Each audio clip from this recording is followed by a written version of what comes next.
नमस्कार, माझ्या किचन चॅनलवरती आपल्या सगळ्यांचं खूप खूप स्वागत। तर आपण आज करणार आहे टिफिन सिरीजच्या पुढच्या भागात करणार आहे आपण पॅनकेक करणार आहे। तर हे पॅनकेक आहेत, पौष्टिक असे पॅनकेक आहेत, मुलांना खूप आवडतात। तर आपण करणार आहे हिरव्या मुगाचे पॅनकेक। चला तर मग आपण सुरुवात करूया। इथे आपण 1 वाटी हिरवे मूग रात्रभर भिजत घातले होते किंवा तुम्ही 5-6 तास भिजत घातले तरी चालेल। आणि इथे 1 वाटी आपण जे कांदे पोहे करतो ते 10-15 मिनिट आपण भिजत घातले होते। तर याच्यातलं पाणी काढून घेतले आणि आता हे मिक्सर मधनं बारीक याची पेस्ट करूया। एकत्र करूया किंवा वेगवेगळं करूया, थोडं थोडं पाणी घालून आपण याची बारीक पेस्ट करून घेऊया। तर आता आपण अर्धा ग्लास पाणी वापरून याची पेस्ट करून घेतलेली आहे। याच्यात आपण एक बारीक चिरलेला कांदा, तुमच्या आवडीप्रमाणे याच्यात भाज्या घालू शकता, अर्धी शिमला मिरची बारीक करून घेतलेली आहे, अर्ध गाजर घेतले खिसून किंवा एक बारीक गाजर घेतले तरी चालेल, अर्धा टोमॅटो, थोडी कोथिंबीर, 3 हिरवी मिरची आणि 1 चमचा जिरे आपण बारीक केलेले आहे। तुम्ही याच्यात लाल तिखट पण वापरू शकता, चवीनुसार मीठ आणि 2 चमचे आपण शीग लावून 2 चमचे घेतलेले आहे, बेसन पीठ घेतलेलं आहे। तर आता थोडंसं बॅटर करूया।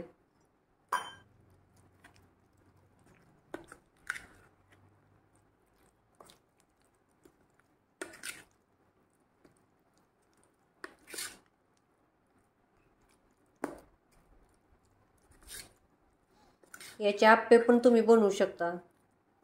याच्यात 2 चमचे दही टाकू शकता तुम्ही।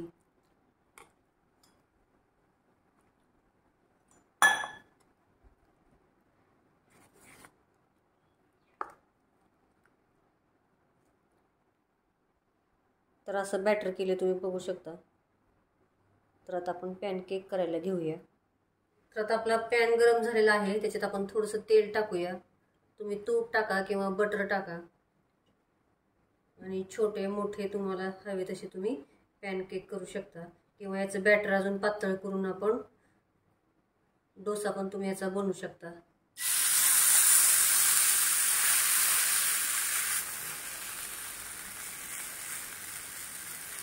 छान बारीक गॅसवरती आपण आता एका साईडने भाजून घेऊया।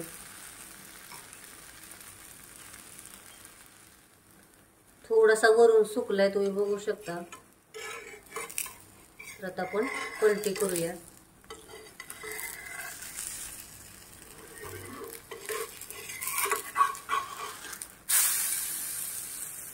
मस्त भाजलाय, बाजूने आपण भाजून घेऊया 2 मिनिट। तर या पण बाजूने भाजलेला आहे। तर आपला आता पॅनकेक तयार झालेला आहे। तर आता आपण काढून घेऊया आणि याच पद्धतीने आपण बाकीचे करून घेऊया। तर छान आपले पौष्टिक असे हिरव्या मुगाचे पॅनकेक तयार झाले, तुम्ही बघू शकता। तर चॅनल सबस्क्राईब करा, लाईक करा, शेअर करा आणि कमेंटमध्ये मला नक्की सांगा कसे झाले ते। थँक्यू।